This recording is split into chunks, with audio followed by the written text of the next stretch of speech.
Olá, Léo. Tudo bom Tudo com bem? você? Tudo Tá me bom? ouvindo bem? Dá boas-vindas. Muitíssimo obrigado por ter aceitado o convite. A gente vai falar sobre um tema que, né, você sabe o quão importante é. E, enfim, a gente está trazendo essas pautas de cunho mais social com o objetivo de esclarecer dúvidas, de lançar luz sobre temas que são muito importantes. E essas pautas têm sido muito importantes para esclarecer dúvidas e trazer o pensamento crítico, né, para que a gente possa entender de maneira mais clara situações que, de repente, para muitos não são do seu dia a dia, mas a gente traz para que as pessoas possam ter ciência do tema e da importância do tema. Estou muito maravilhado em poder falar um pouquinho sobre esse tema tão importante e que não deve ser tratado apenas nesse mês de setembro, né? Em si, todos os dias do ano. A gente não pode esquecer disso, né? É apenas uma data que culmina, mas não uma data que deve ser celebrada e acabada, deve ser lembrada e terminada. Não. Ela deve ser vivida todos os dias do ano. A logoterapia, eu costumo dizer que ela trata de tudo, né? Principalmente desse assunto que é o suicídio, da depressão, porque ela fala do sentido de vida. E falar do sentido de vida é justamente a vontade, né, de sentido, o querer estar aqui, o querer viver essa vida, não importa o sofrimento, porque o sofrimento ele vai sempre existir. Né? Não existe uma vida sem sofrimento. A vida ela é feita do sofrimento, embora a gente não esteja aqui para saborear ou ter um tipo de prazer nesse sofrimento. Não é isso que a logoterapia nos convida. Ela nos convida a dar sentido ao sofrimento, e eu já vou falar um pouquinho mais sobre isso com vocês. Eu queria, antes da gente começar a entrar nesse assunto, e principal, quer dizer, de mergulhar nesse assunto, trazer alguns dados aqui que são importantes, e aí, na sequência, eu te faço uma pergunta que eu acredito que tenha muito a ver com o assunto. Dados aqui da OMS, tá?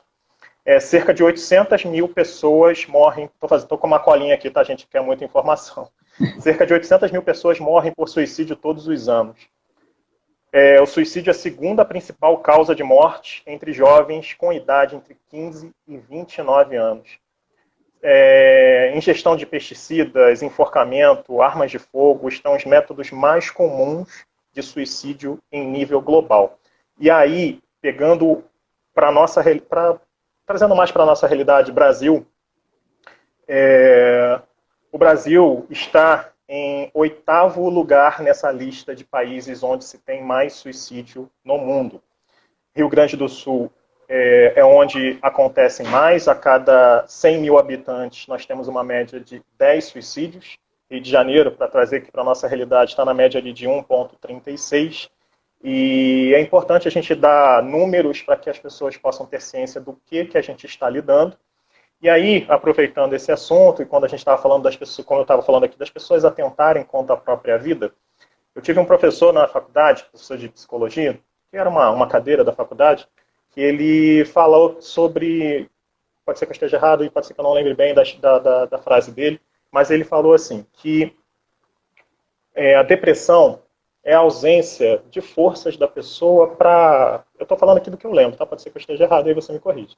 É a ausência de forças da pessoa para qualquer coisa. E quando ela tem força para alguma coisa, ela, na maioria, grande parte dos casos, maioria não, na grande parte dos casos, ela acaba atentando contra a própria vida.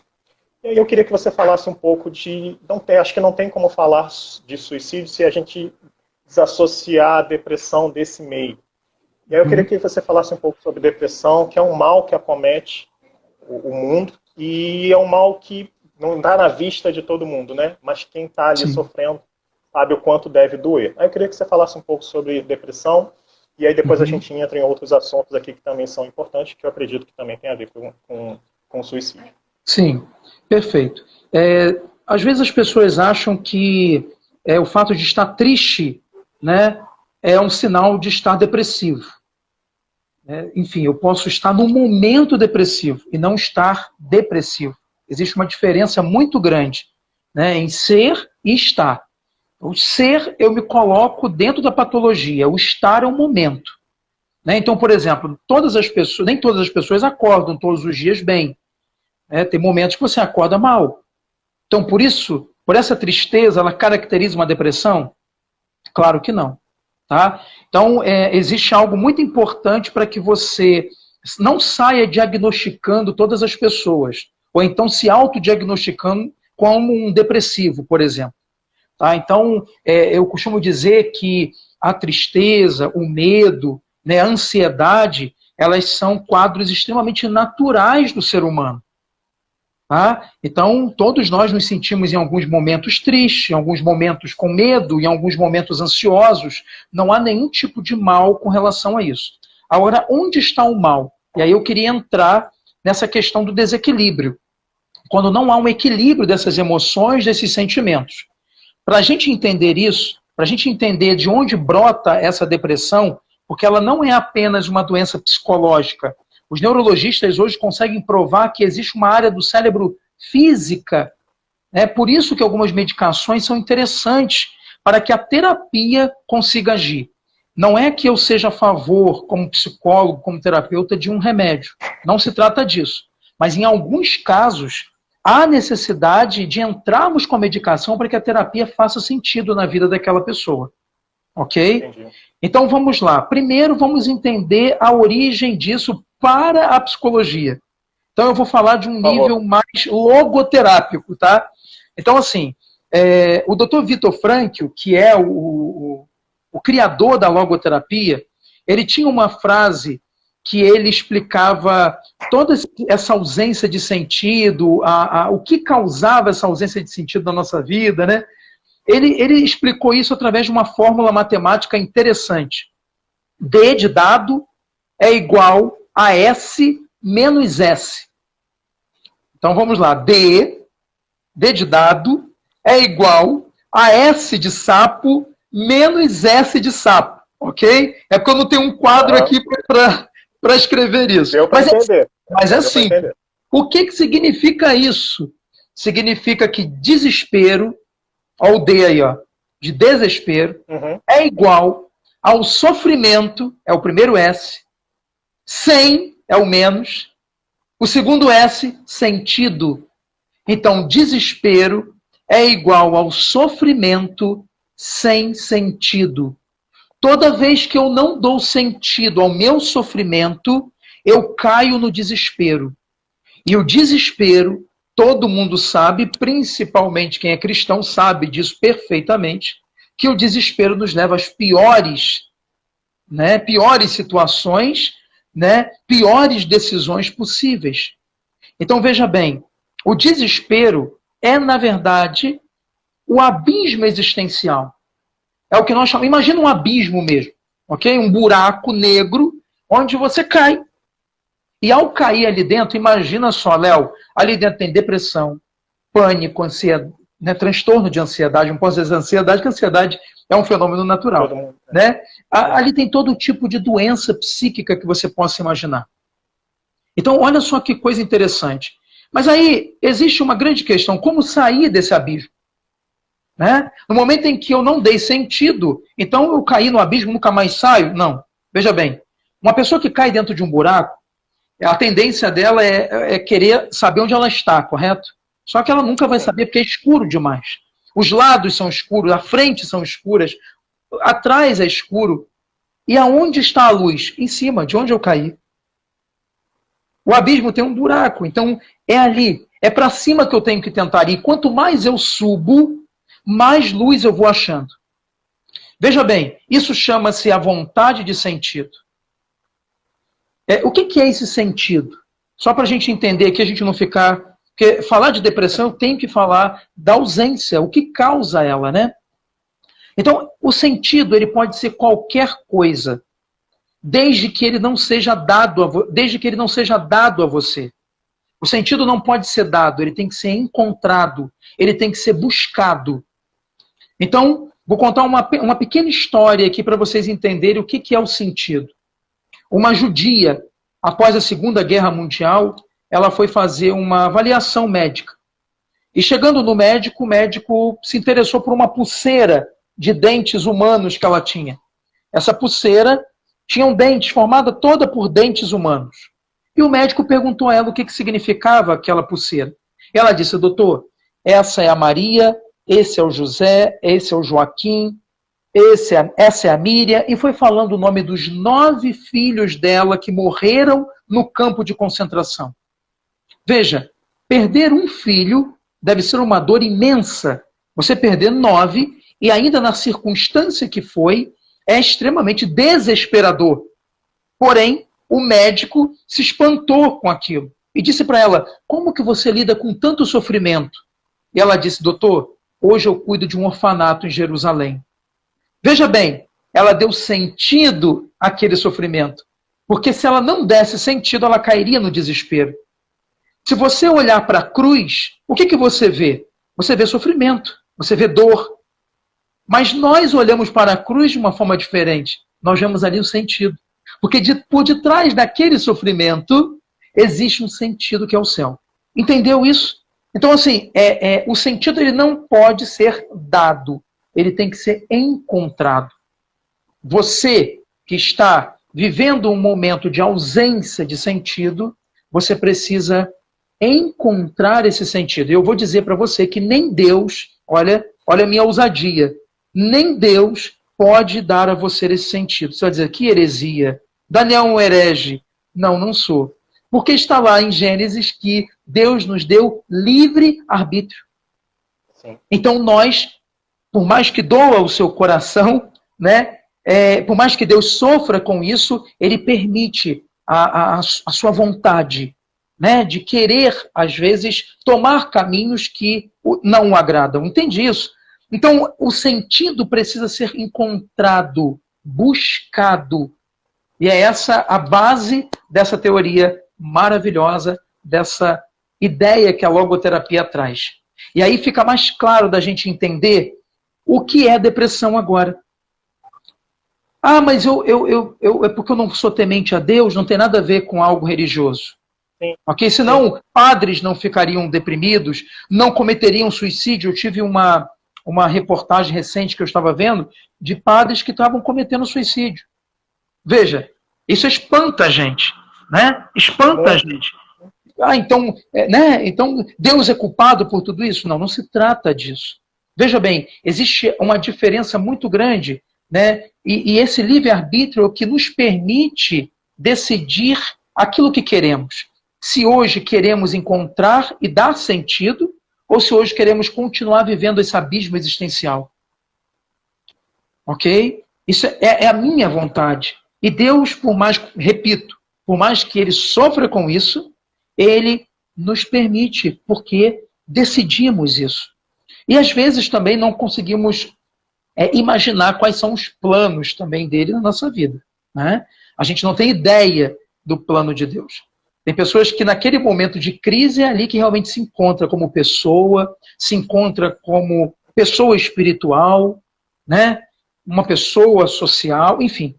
Existem essas esferas na qual, a partir de um sofrimento, a gente consegue encontrar. É como uma pedra, né, Léo, que é lapidada, né? Deixa eu te interromper rapidinho, só para trazer mais algumas informações importantes e, na sequência, te fazer uma outra pergunta. Não sei se todos conhecem, mas se não conhecem, vou trazer aqui para vocês. Queria falar sobre o Centro de Valorização da Vida. Eu não sei se todos conhecem, mas o Centro da Valorização da Vida é um meio para que as pessoas que naquele momento não estejam desesperançadas e não consigam ter alguém para que possa falar, um ente querido, ou seja, alguém que possa estar próximo, mas o Centro de Valorização da Vida é um telefone, e agora não é mais telefone só, tem chat, tem e-mail, eles ampliaram a sua rede de atendimento, e se você não conhece, o site deles é cvv.org.br, se quiserem podem entrar, entrem lá, verifiquem, pesquisem, o telefone é o 188, e o legal, e eu conheço alguns psicólogos que fizeram estágio lá, vamos dizer assim, né, participaram, foram voluntários, porque toda a mão de obra do Centro de Valorização da Vida, ele é voluntário, e isso é muito importante, pessoas que estejam ali para ouvir, né, e que possam ajudar no momento de dor a essas pessoas a encontrarem, de alguma maneira, algum sentido naquele momento, alguma via para que ele possa naquele momento, ser demovido daquela ideia. Voltando ao assunto, quer dizer, continuando mais ou menos nesse assunto, e aí não estou te pedindo para você abrir nenhum tipo de segredo de consultório, não é isso que eu vou te perguntar aqui. Mas o que é comum você receber em consultas, em terapias que você realize, é muito comum aparecer pessoas que estejam tentadas a isso. É só para a gente ter uma ideia, porque o número é muito grande, 800 mil pessoas é muita gente, e é preocupante, e não é à toa que existe Setembro Amarelo para lançar luz sobre isso, conforme você falou no início. Não é só hoje, é sempre. São 12 meses amarelos, e é importante que a gente fale disso sempre. Perfeito. Mas aí sem revelar, sem falar de nem quebrar nenhuma ética que envolva o seu trabalho, mas é mais para saber se é muito comum aparecer, porque a gente não tem ideia disso, e acho que trazendo para uma realidade, a gente consegue enxergar de maneira mais clara essa situação. Você costuma receber e tratar pessoas assim, e se você pode falar um pouco sobre, enfim, sobre o seu dia a dia e se é comum? Então, vamos lá. Primeiro a gente precisa entender porque as pessoas elas têm existe uma diferença entre aquele pensamento suicida, né, e a vias de fato. Tá? Então existe aquela diferença da pessoa que está desgostosa da vida e aquela pessoa que está desgostosa de um momento da vida. Quantos de nós já não estivemos desgostosos de um momento da vida? Então, isso eu queria só que ficasse claro, porque senão as pessoas acham que estão tendo pensamentos suicidas. Né? Então, isso não é um pensamento suicida. É apenas, eu só queria que você que está me ouvindo agora, apenas conseguisse distinguir um momento difícil da vida, né, e o desistir da vida. É totalmente diferente. Então, primeiramente, o psicólogo ele deve se manter muito tranquilo, embora não seja uma situação tão tranquila, né, Léo? Eu recebo no consultório pessoas que perderam o sentido pela vida. Quando a gente perde o sentido para a vida, é um pulo para uma tomada de finalização dessa vida. Ok? Já tive pacientes que me ligaram de madrugada, né? Tarde da noite, do meio da semana, para dizer que estava realmente se sentindo tocado a acabar com a sua vida. Né? Então, assim, naquele momento, você imagina você receber uma ligação ou uma mensagem, eu recebi os dois, né? Tanto ligação quanto mensagem. Uma pessoa querendo se matar. Né? E você imagina se você, naquele momento ali, se desespera. Naquele momento você tem que manter o equilíbrio. Né? Você tem que manter ali não vou dizer frieza, né? Porque isso é muito pesado, mas a gente tem que manter todo um equilíbrio para que você não se desespere. Qualquer conselho que você possa dar àquela pessoa, você pode desestruturar mais ainda aquela mente. Né? E ali você vai levando ela a refletir que realmente o que ela está sentindo, aí entra a filosofia, né? Que aí eu gosto muito dessa parte, porque eu acho que as duas caminham junto. E aí a gente começa a discursar um pouco mais sobre Sócrates, a gente começa a discursar um pouco mais sobre Agostinho, né? Fica à vontade de falar, por favor. Onde eu sou extremamente apaixonado, inclusive meus alunos sabem, principalmente do CPC, onde eu dou a aula, eu ministro 2 cadeiras lá, que é a psicopedagogia e a metodologia. São 2 cadeiras que eu trabalho já vai fazer 4 anos, e eu nunca deixo de falar com eles sobre o tripé agostiniano. Inclusive, Léo, esse vídeo está lá no canal, para quem quiser aprender um pouco mais, compartilhar um pouco mais. Conhece-te, aceita-te e supera-te. Né? Começa com Sócrates, né? E depois Agostinho dá todo né, o poder do espírito. Né? Ele de alguma maneira ali, ele diviniza aquele conceito de Sócrates e nos ensina a nos conhecer, a nos aceitar e a nos superar. Não existe ninguém que se supere sem antes se conhecer. E não existe ninguém que se aceite sem antes se conhecer. Entenda? É um processo. Então, receber, a gente recebe. Mas o mais importante que a logoterapia traz é trabalhar essa naturalidade, é valorizar a vida. Em primeiro lugar, a vida. Né? O quanto ela é importante. O quanto talvez você tenha se confundido com esse momento ruim da vida e não a vida.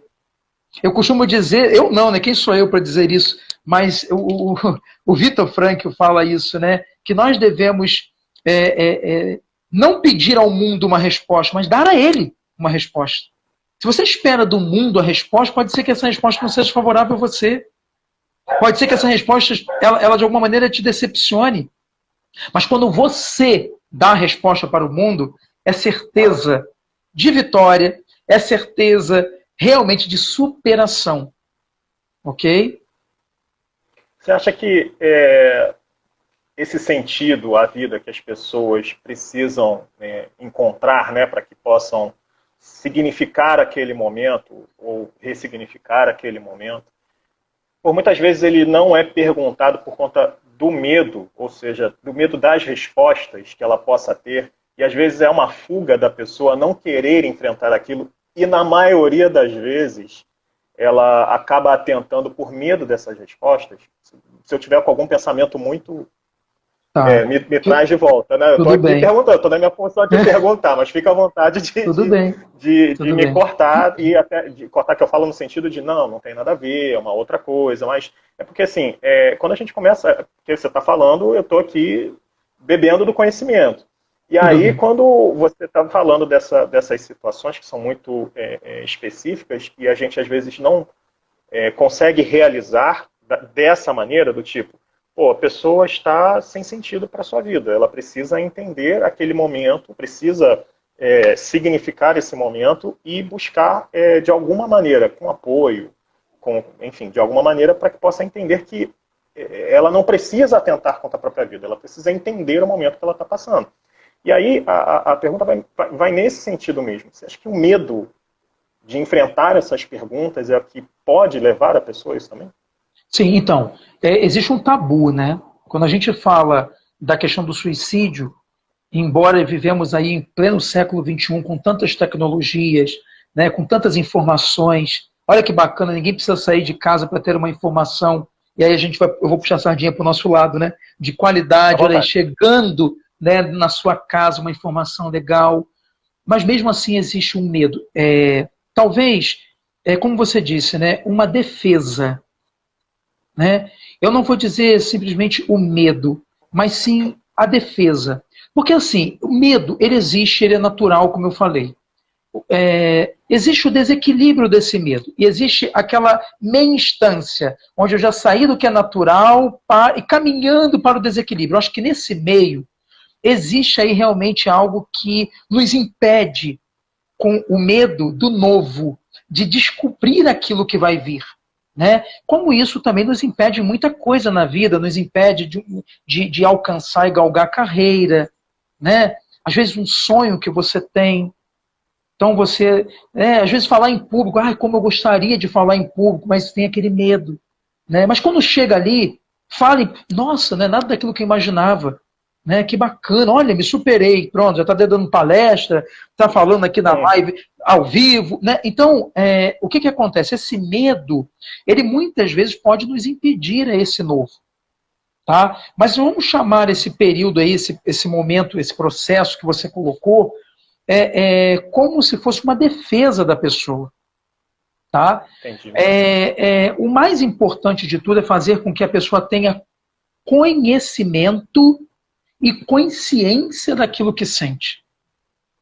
Tá? Como você mesmo escreveu lá na chamada, né? Quando a gente fala, essa fala é curativa. Né? Quando a gente pode falar, a gente sente um alívio tão grande.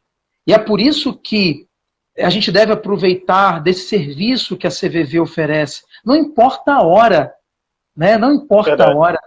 Você está querendo falar, não tem um psicólogo, não ficou com receio de ligar para o psicólogo, né? Às vezes com vergonha de ter que acordá-lo na madrugada, até porque se ele estudou é para isso, né? Ele tem que ser acordado a qualquer momento. Então, Isso aí. não quer, tem alguém que quer te ouvir. Então fale, converse, escreva, não importa. Coloque isso para fora, né? Esse sentimento ele precisa sair, é como uma panela de pressão. Se você tampa a válvula, ela entope, ela vai explodir. Ok? É um processo físico aí. A psicologia também envolve física. Legal, né? Por isso que eu sou Total, apaixonado por total. psicologia. Então é isso, né? É falar. Uma coisa, algum outro transtorno, e aí pode ser que eu não esteja utilizando a linguagem técnica, tá? Porque eu sou leigo e, enfim, é por isso que você está aqui. Algum outro transtorno tem relação com o suicídio? Que você estava falando, Tá? quando você começou a falar sobre o transtorno da ansiedade, ou algum outro transtorno está ligado? Sim, sim, a bipolaridade, por exemplo, o transtorno da ansiedade, Olha, como você falou, a questão do uso das drogas, tá? Isso pode levar ao suicídio, e isso está realmente uma das estatísticas, tá? O uso de droga. Enfim, existem muitas coisas associadas. É porque o mais realmente visto, acompanhado, é a questão da depressão. Mas é porque todas elas estão associadas a esse sentimento de profunda tristeza, de um profundo vazio. Tá? Então, muitas delas acabam sendo associativas. E é por isso que nós, às vezes, até por uma questão de falta de conhecimento, tá? A gente acaba apenas associando a depressão. Ah, é porque ele estava depressivo. Sabe aquele diagnóstico que nada contra os médicos de plantão, por favor. Senão daqui a pouco vão querer me linchar sim. aí. Mas você chega lá numa emergência, o médico olha para você, é virose. Assim, é mais ou menos Uhum, assim. Suicidou, estava depressivo. Ninguém quis saber a causa.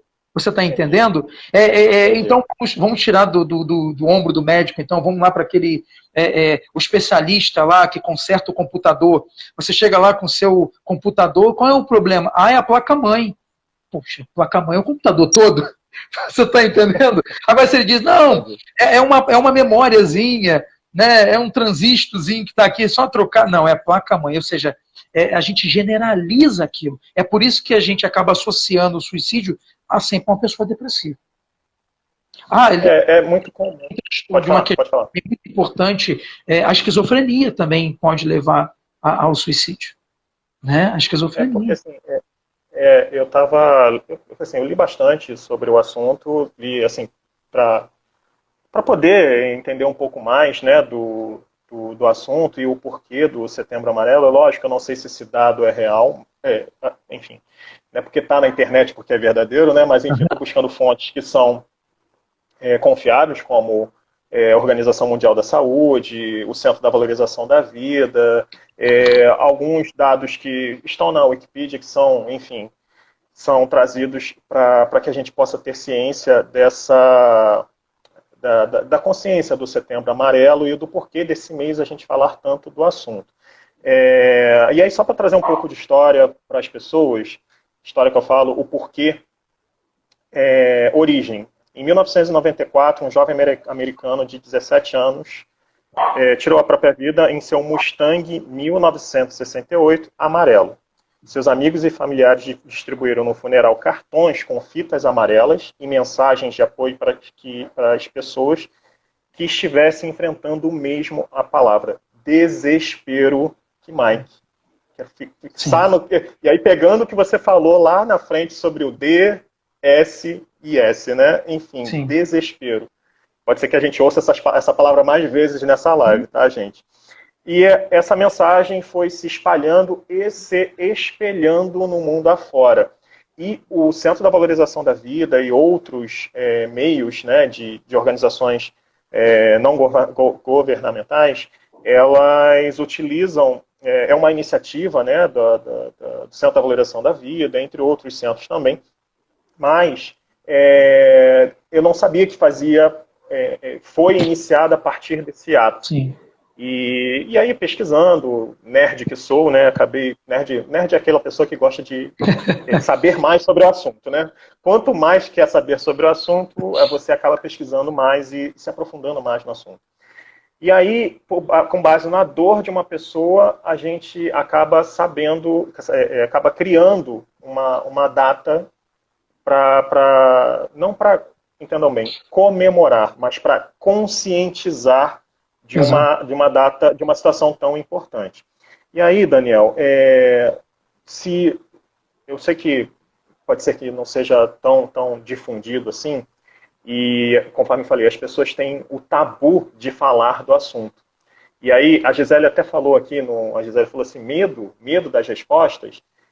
Muitas pessoas, e aí estou falando pelo meu conhecimento, e mais uma vez me corrija se eu estiver errado, muitas pessoas não têm ainda a maturidade para enfrentar determinadas situações. Nem todo mundo está num nível de maturidade para que possa enxergar aquela resposta, e aí o medo do novo, que é o que você falou, para que possa enfrentar aquilo, ou, não sei se enfrentar é a melhor palavra, mas para viver aquilo, e na maioria das vezes, por não estar pronta para viver aquilo, acaba achando um meio mais rápido e mais fácil, entendam bem, fácil para enfrentar aquela situação que é atentar contra a própria vida.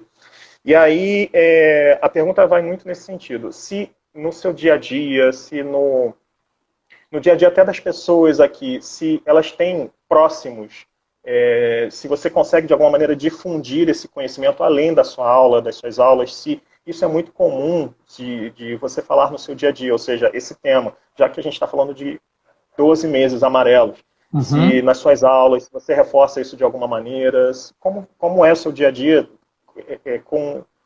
para falar do suicídio? Eu confesso que não é um assunto que está toda hora na minha vida. E eu acredito que de muitas pessoas também, tá? Estou fazendo aqui um meia-culpa. É que não está na minha vida o tempo todo. E eu acho que só está na vida das pessoas quando acontece próximo, né? Caramba, preciso falar sobre isso. E se de alguma maneira você e as outras pessoas que estão acompanhando na nossa live aqui também, fique à vontade em comentar, se de alguma maneira costumam fomentar esse assunto. Não o suicídio, mas sim a prevenção ao suicídio. Se de alguma maneira você no seu dia a dia costuma falar sobre isso, e se você tiver falar, fique à vontade em falar sobre o assunto aí, tá bom? Claro. Então, eu e meu filho, nós criamos, foi mais uma iniciativa dele, né? Nós criamos um projeto chamado Caixa Help. Esse projeto ele foi instaurado na escola. E depois eu levei, foi na escola dele, e depois eu vi que estava dando tão certo, eu levei para a escola que eu trabalho. Como é que funcionava esse projeto? Eu tinha uma caixa, ele também, uma caixa toda encapada de amarelo, e essa caixa ficava o ano inteiro num local onde os alunos tinham acesso. E para o que servia essa caixa? Os alunos escreviam o que estavam sentindo de forma anônima. Essa era a regra da caixa. Uma ou duas vezes por semana, essa caixa era aberta, na presença de um responsável pela instituição, e nós líamos, no caso era eu, nós líamos isso em reuniões. Essas reuniões sempre aconteciam na hora do recreio. E ali tinham gente, nós selecionávamos as turmas, é óbvio, a partir era do 8º ano em diante, né? Até porque os menores, não é que não existe uma incidência de suicídio na infância, existe, tá? Existe uma incidência de suicídio na infância. Suicídio não é apenas na fase adulta ou velhice, tá? Existe também na infância. Pois bem, então esses alunos vinham de forma aleatória. Eles se sentavam em roda e nós líamos aqueles sentimentos e compartilhávamos ali experiências sem saber quem era a pessoa. Isso ia dando força para aqueles alunos, de forma que eles iam se sentindo bem e alguns até se manifestavam. Né? Não era obrigatório, mas alguns se sentiam tão à vontade, tão acolhidos dentro do projeto Caixa Help, que eles se manifestavam e falavam aquele sentimento. Então, falar apenas não é o suficiente. A gente precisa ter uma ação, sabe? Algo concreto. Então, se você hoje trabalha numa instituição, seja ela de ensino, né? Bacana. Então, a Gisele está aí falando, bacana. Então, isso mesmo. Se você trabalha numa instituição, seja ela qual for, não é só a escola onde tem adolescente, até no seu trabalho. Se há oportunidade de vocês poderem conversar sobre o que estão sentindo, faça esse projeto lá. A Vânia mandou uma pergunta aqui, ó. Daniel, existe algum comportamento típico que possamos identificar se alguém está passando por algo que possa levar ao suicídio? Excelente pergunta. Então, lembra do que eu falei, né? Existe aquele sentimento, eu não estou bem hoje para o momento da minha vida, tá? Sim. E existe um momento que eu não estou bem para a vida. Existe grau de importância? Não, os dois são importantes. Porque no momento em que ninguém chega ao ponto de pensar em se matar, se matando. A pessoa vai pensando, ela vai elaborando, ela vai esquematizando um plano para aquilo. Então ela vai dando pistas sim, Vânia. Ela vai dando pistas sim. Tem pessoas que chegam ao ponto de dizer que vai se matar. Então, por favor, você que não é um especialista, né, que não consegue detectar se realmente esse pensamento está dentro desse desequilíbrio emocional, você não pode desconsiderar essa fala. É preciso que você conduza essa pessoa a alguém que vá conseguir ajudar. E quem são essas pessoas? É o terapeuta, é o psicólogo, é um psiquiatra. Psiquiatra é para maluco. Não, não é verdade. O psiquiatra não trata de maluco, ele trata de esquizofrênico. Mas também não é só de esquizofrênico. Ok? Ele trata de todas as doenças psíquicas. Até porque eu não posso medicar. Lembra que eu falei no início? Existem casos que precisa da parceria entre o psicólogo, o terapeuta com o psiquiatra. Senão a terapia não tem sentido. Imagina uma casa toda fechada e você não consegue adentrar, penetrar. Então, no momento em que a medicação ela começa a agir, o cérebro vai fazendo isso, né? A psique vai fazendo isso. Então, é preciso que nesse momento exista uma parceria entre o terapeuta e o médico. Ok? É importante porque nem sempre os sinais são para a gente, né, que é leigo, os sinais são claros. Vide aí pessoas que, e aí tô falando de famosos, né, que a gente tem mais visão, porque casos que acontecem próximos a gente não vê a grande público. Mas casos de músicos que vieram atentar contra a própria vida, que são usuários de drogas, que utilizaram algum outro método que atentaram contra a própria vida. E, teoricamente, a gente achava que estava tudo bem. Na maioria das vezes, essa pessoa sofre ali calada e a gente não consegue detectar. Mas é importante que, se a gente percebeu, a gente não tente tratar sozinho, porque a gente não vai ter a capacidade, eu entendo a capacidade não como um termo pejorativo de diminuir esse ou aquele, as ferramentas necessárias para que possa atender essa pessoa. Só para a gente está se aproximando do final, aí eu queria que você falasse um pouquinho, só para saber se isso de fato aconteceu. De fato eu sei que aconteceu porque a gente ouviu muita história disso. Desde o início da pandemia, onde começou o isolamento, isolamento social, enfim, as pessoas começaram a se privar de muitas coisas. E o contato físico, né, o contato com outras pessoas é muito importante, né, para que a gente possa trocar, falar, trocar experiências, conversar. É uma válvula de escape para muitos. E eu acredito, e aí a gente, numa outra oportunidade, numa outra live, a gente também conversou com outro psicólogo, o Bruno, ele estava presente aqui, não sei se ainda está, o Bruno Barcelos. A gente falou sobre depressão e a gente falou também sobre o campo de atuação dele, que é a gerontologia, né, que ele fala, desmistificou muita coisa e foi muito importante. Você também está desmistificando muita coisa, isso é muito importante. E aí ele falou sobre o aumento que teve nesse momento de pandemia, o aumento de procura das pessoas irem mais a ele. E inclusive no trabalho, onde eu trabalho, foi disponibilizado um telefone para que as pessoas pudessem conversar com psicólogos se estivessem passando por um momento difícil e que não tivessem outra pessoa para trocar. Aumentou o número de procura, você foi mais acionado, precisou mais usar aí dos seus conhecimentos para ajudar as pessoas a acharem sentido para as suas vidas? Claro, claro que sim. Na verdade, eu só atendo sábado pela manhã, né? Devido ao meu tempo, senão, se eu chegar em casa, a fechadura está trocada.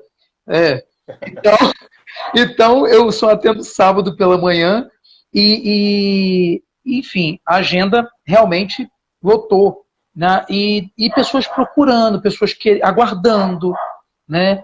O atendimento começou online, né? Então, assim, eu queria até ressaltar essa questão também, que o atendimento online, ele sempre existiu. Sempre que eu digo, assim, não foi devido à pandemia, né? E tem pessoas aí que nem querem voltar mais. Opa, peraí, né? Não é por aí. Então, assim, veja que a procura realmente aumentou, né? As pessoas começaram, de alguma maneira, desmistificar essa ideia também que o terapeuta, o psicólogo era para maluco. Ainda existe Sim, essa ideia, né? Eu muito. acredito até muito mais presente no homem, tá? Não sou machista, não. Né? Nem feminista, não é isso. Tá? Mas, assim, por experiência.